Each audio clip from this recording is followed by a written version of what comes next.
she does. A woman who doesn't just sit around and complain, she fixes. I want to introduce you to somebody who basically taught me that I didn't have to just sit in the back of the bus of the LGBT community. I could get right up in the front and help lead. If I didn't like it, I needed to do something about it. Ladies and gentlemen, I would like to introduce you to my friend, one of my mentors, a woman who took me all the way to Tennessee to train me how to be nice to people. Does she have remedial classes? I got like a C. Okay. Anyway, ladies and gentlemen, those of you who read the blogs have seen her on the blogs, Robin Mcgehee.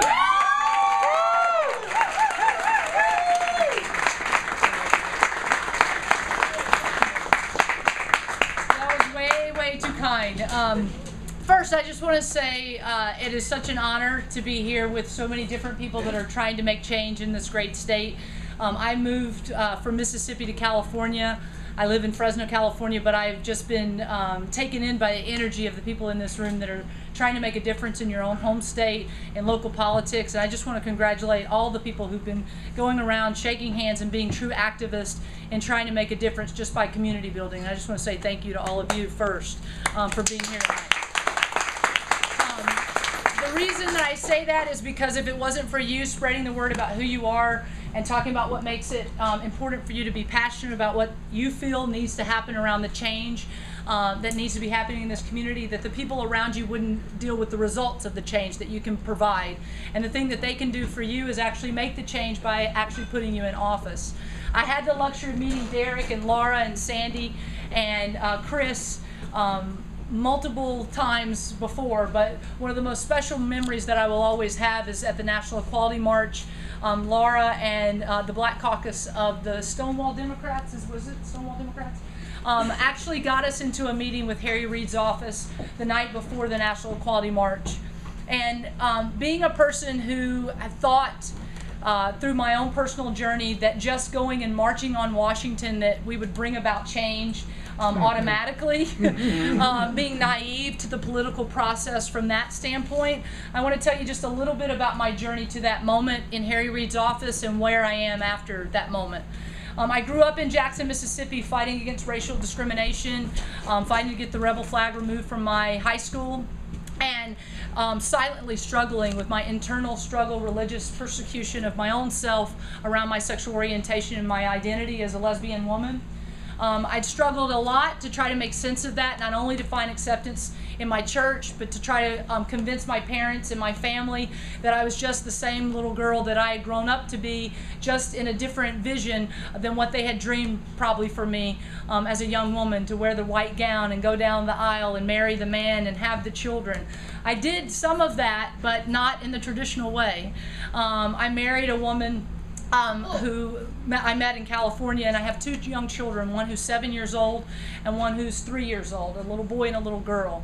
After moving to California, I was involved with the Prop 8 debate, which many of you probably here in this state know about, where in California a majority of people took away the rights of a minority group to actually enjoy the luxury of marriage and not be denied the civil right that we should all be able to enjoy of going to a marriage counter and asking for that right to marry and being allowed that civil right. After fighting for Prop 8 in California, after we lost the election and I celebrated the election of Barack Obama on November the 4th, I realized on November the 5th the dream that I had had around the change that I believed in and worked so hard to put a man that I still believe in as my president into office. I struggled with the reality that a minority group had stripped me of a right, and the neighbors that I lived around of a right that I was able to enjoy as one of the 18,000 couples that was allowed to get married during that short time frame. Sadly, the school that my son was involved in was not happy around my activism in the community, and I was the PTA president of the school, and I was removed as PTA president on the Friday after we lost the election. And since that day, I have been determined to fight back.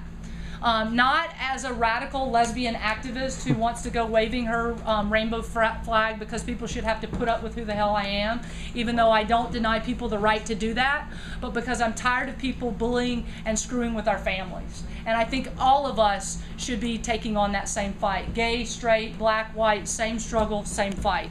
The reality is we are being bullied. We're not only being bullied on an LGBT perspective, we're being bullied by progressives, but we're being bullied based on our progressive agenda by the teabaggers that come into the Searchlight and try to run out Harry Reid from an office that he deserves to hold.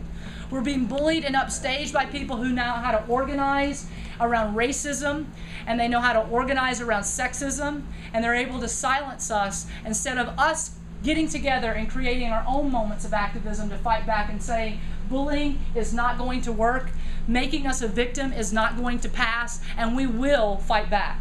Yeah. So at this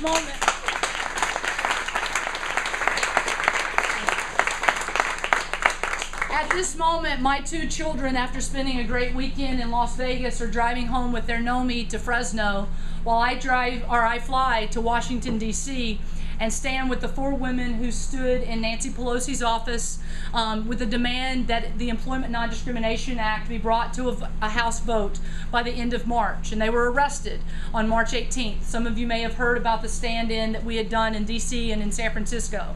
Nancy Pelosi is not our target. She is someone who represents a constituency base that should be speaking for equality, but she is strong-held and held by the bullying of the teabaggers and those that have a stronger voice than we do right now.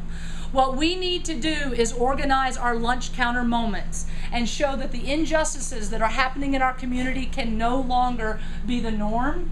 They have to be what we are creating into change, the change that Obama campaigned on and the change that we have to all create together. It cannot be put on one man's shoulders to make the difference.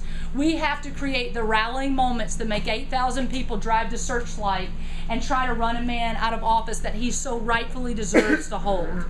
Now, I know that a lot of that seems like a really strong stretch, but I will tell you that I've spent nights and weeks and many moments missing my children grow up in the moments that I think I should not have to be robbed of enjoying.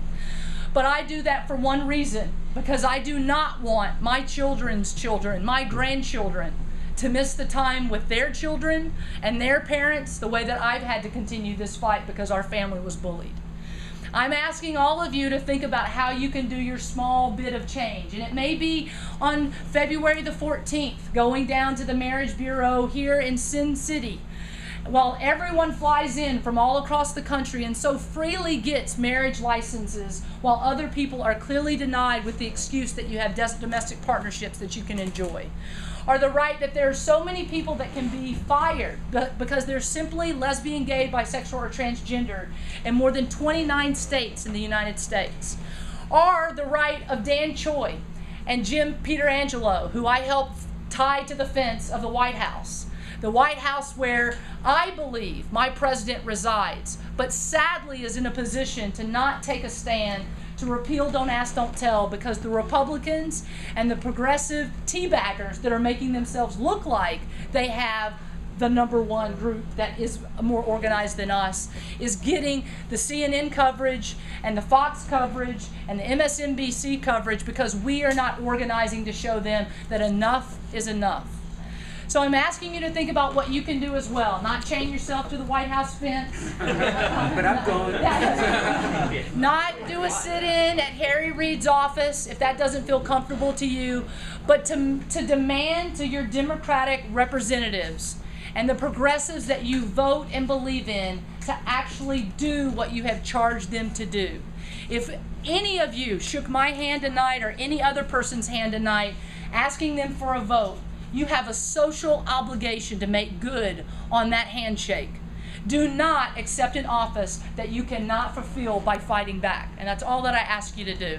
If you want to learn more about our organization, it's called Get Equal, getequal.org. We're asking people to sign up, help us continue the fight by either helping us to organize those lunch counter moments like handcuffing Dan Choi to the fence, or doing office sit-ins in Pelosi's office, but more importantly, taking people into the streets and organizing rallies at the same time, just like the great people of Stonewall did on the night that the teabaggers came into Searchlight.